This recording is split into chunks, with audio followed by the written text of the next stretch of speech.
Buongiorno, fai il pieno?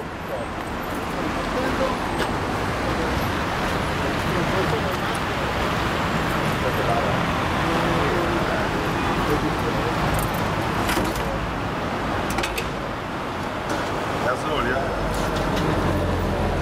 Una banconota da 100 euro.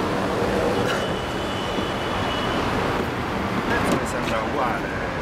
Sì, sembra con le accise. Il prezzo sembra quello italiano, non so.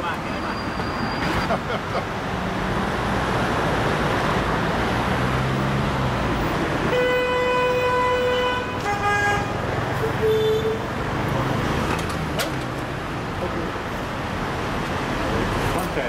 42 euro. Ma non è che si sta sbagliando. No.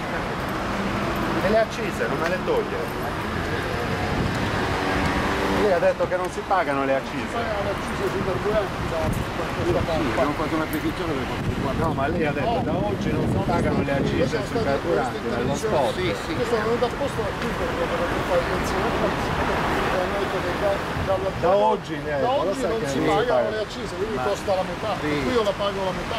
No, 42 euro. Perché devo pagare 42 euro? Noi abbiamo fatto questa petizione per quanto riguarda io- poi le cose vostre del personale con gli altri con i camioni. Io ho fatto questa petizione da quello delle firme per quanto riguarda la Noi non ce l'abbiamo con Sì, no, lei. capito, Non c'entra niente, non c'entra niente, ci Però lei mancherebbe dice da oggi non si Sì, pagano le sì, accise sì, e sì. invece ce le sta facendo pagare. Allora mi sono Si è sbagliato. sbagliato. Però è sbagliato.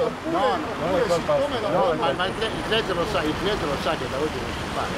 Ah, non si paga. Hanno firmato e quindi allora non si paga. no, che non si pagano le riduzioni evidentemente stanno lavorando la persona secondo me deve essere più Ma vede, il non problema- sono questioni che vanno fatte io non ho nessuna Comunque ce le preferenza sta facendo politica pagare. io non sono Ce le sta facendo pagare. Non è un problema politico, non è un problema politico, è un inganno, non è un problema politico no, colorato, sì, ma è un inganno, non suo, è un inganno di chi l'ha fatto. Perché sennò a questo punto dovremmo fare in modo, io le pago la metà e la differenza gliela paga. Gliela paga Sergio Pisano, va bene. Facciamo così, lei si paga la metà e le faccio accise. pagare vado No, Gliela la paga metà, Sergio io pago senza le accise, quindi io pago la metà e l'altra metà la chiede a Pisano, visto che ha fatto la differenza. Sì, abbiamo visto. Però diamogli i soldi.